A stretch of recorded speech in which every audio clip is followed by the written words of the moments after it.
మేడారం జాతరకు పోటెత్తిన భక్తులు. అరణ్య సంస్కృతి, గిరిజన సాంప్రదాయాలు, ధైర్యం, త్యాగాల గాథలు కలిసి రూపుదిద్దుకున్న మహోత్సవమే మేడారం సమ్మక్క సారలమ్మ జాతర. ప్రపంచంలోనే అతిపెద్ద గిరిజన జాతరగా పేరొందిన ఈ ఉత్సవం ప్రతి రెండేళ్లకోసారి లక్షలాది మంది భక్తులను అటవీ గర్భంలోకి ఆహ్వానిస్తుంది. విగ్రహాల కన్నా ప్రకృతినే దేవతగా కొలిచే అరుదైన సంప్రదాయానికి నిలువెత్తు నిదర్శనంగా నిలిచిన ఈ జాతర తెలంగాణ గిరిజనుల ఆత్మగౌరవం, చారిత్రక పోరాటాల ప్రతీకగా నేటికీ విశ్వవ్యాప్త గుర్తింపును పొందుతోంది. మేడారం సమ్మక్క సారలమ్మ జాతరను దక్షిణ భారత కుంభమేళాగా పిలుస్తారు. ప్రతి రెండేళ్లకోసారి నిర్వహించే ఈ జాతరకు దేశం నలుమూల నుంచి దర్శించుకునేందుకు లక్షలాది మంది భక్తులు తరలివస్తారు. ప్రత్యేక రాష్ట్రం తెలంగాణ ఏర్పడ్డ అనంతరం 2014లో మేడారం జాతరను రాష్ట్ర ప్రభుత్వం రాష్ట్ర పండుగగా గుర్తించింది. ముఖ్యమంత్రి రేవంత్ రెడ్డి ప్రభుత్వం 251 కోట్ల రూపాయల బడ్జెట్ను జాతరకు మంజూరు చేసింది. ఈ నెల 28 నుండి 31 వరకు 4 రోజుల పాటు సమ్మక్క సారలమ్మ జాతర వైభవంగా నిర్వహించనున్నారు. సమ్మక్క సారలమ్మల జీవితం, ధైర్యం, త్యాగం, అన్యాయంపై పోరాటానికి ప్రతీకగా ఈ జాతర నిలుస్తుంది. కఠిన పరిస్థితులలోనూ ప్రజల హక్కుల కోసం నిలబడటం, ప్రకృతిని ఆరాధించటం, సమాజ శ్రేయస్సే లక్ష్యంగా పోరాడటం వారి జీవితాల ద్వారా తెలుస్తుంది.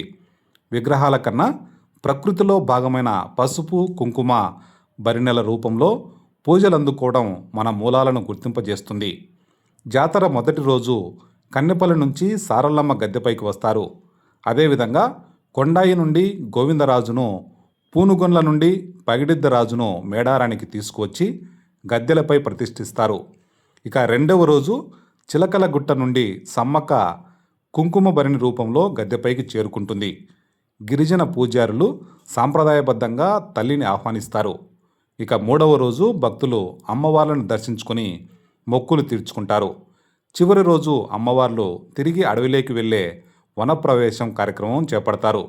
దీంతో జాతర ముగుస్తుంది. అయితే జాతరకు ముందే రోజుకు లక్షలాది మంది భక్తులు మేడారానికి చేరుకోవటం విశేషం. ప్రపంచంలోని ఆదివాసీలు సంపద సృష్టికర్తలు, ఉత్పాదక శ్రామిక వర్గాలు అత్యధికంగా దర్శించుకునే మహాజాతరగా ప్రసిద్ధి చెందిన మేడారం అభివృద్ధి గత ప్రభుత్వాల కాలంలో అరకొరగానే సాగింది. భారీ స్థాయిలో శాశ్వత అభివృద్ధి పనులను చేపట్టలేదు. తాజాగా చరిత్ర తనకు ఇచ్చిన అవకాశాన్ని సద్వినియోగం చేసుకుంటోంది రేవంత్ రెడ్డి ప్రభుత్వం.